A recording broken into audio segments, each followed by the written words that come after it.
British Library has unique collections on the history of the Gulf region and the wider Arab world, and we want to make those collections accessible online with the Qatar Foundation and the Qatar National Library. And so we're ready now to begin testing a portal which will do exactly that. Whenever we've spoken to researchers, they've said that if you digitise, make available a collection, that completely transforms the field. And that's something we're really trying to do here for the study of Gulf history and for the study of science in the Arabic-speaking world. What we're really trying to do is to increase the access points to the collections, so that in the past you maybe had to research through a printed catalogue or come to the library to request an item.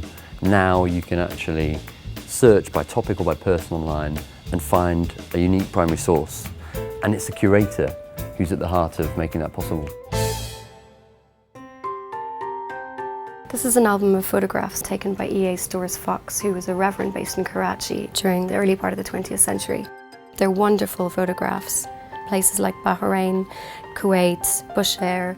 That's incredibly important for people who live in the region, just to get some sense of their history. That's the sort of thing that we're really able to offer by digitising and making these images available online. So what's the relevance of a document like this in the broader scheme of what we're doing, would you say? It's a fascinating glimpse into the kind of social situation in Afghanistan in a 1 month period. You've got incredibly detailed descriptions of every single village and town and the kind of their local trades, their industry, or the trade routes, what was passing through. We have a number of different audience ranges in mind. So on the one hand, we're going to have people who are amateur, people who are just interested in history from a non-professional point of view. We're also looking to draw in audiences from the academic community.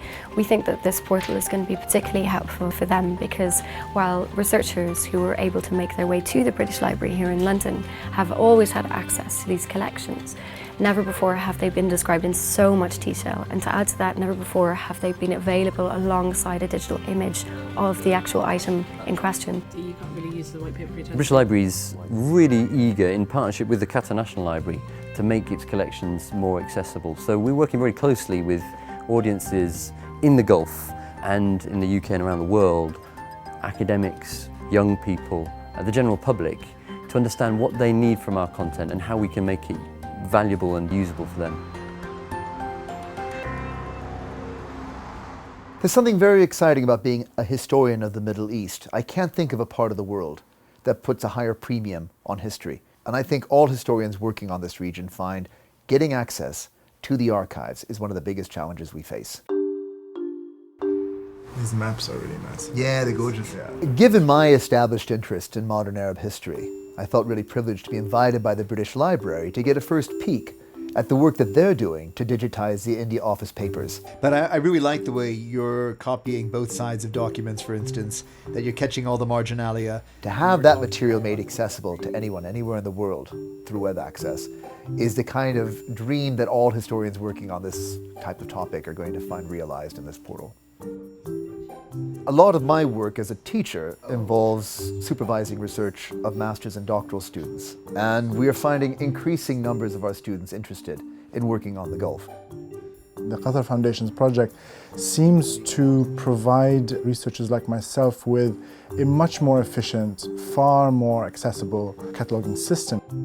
A lot of the time you're guided by the material you find and what interests you, and to have a catalog like this, which is so accessible and so easy to go through, that process of having the documents themselves lead you, guide your work as a historian will be immensely valuable. We're going to be able to read this material much more thoroughly. We're going to discover things we didn't know that this collection held. And we'll be able, as researchers, to find the material useful for our work far more easily than ever in the many years that this material has been held by the British Library. When you read the documents, you're actually engaging with the hand of someone who lived that different time and that different place. The voice of the past speaks to you as the researcher and the reader in a way which informs all of our work with a certain degree of magic. It's precisely those moments that makes the archival research we do such a pleasure.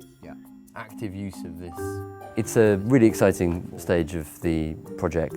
In partnership with the Qatar National Library, We are increasing the diversity of the audiences that can exploit the content we have here at the British Library. We're actively testing the content, testing the portal with academics, target users, and we can really start to visualise what it's going to mean when we make that content available to all.